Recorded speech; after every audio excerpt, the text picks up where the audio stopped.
Hi, this is Lewis from ED Guru. Today I'll be doing a tutorial on downloading Blender. I'll leave the link in the description for this website. So we're going to go to blender.org. Then after you are in the website, you have to be in the downloads page. Press download Blender.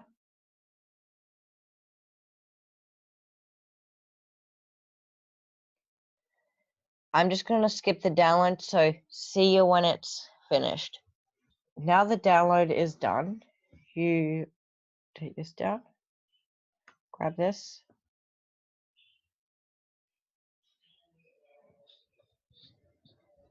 double click, yes, next, agree, next, install. I'll just skip this download as well.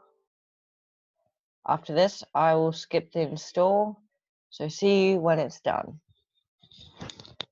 Okay, now it is finished. You are going to press finish, and Blender should come up in the top or just anywhere on your desktop. If you have no room on your desktop, it'll be in a file somewhere. So thank you for watching. Don't forget to like and subscribe. And I'll see you in the next video.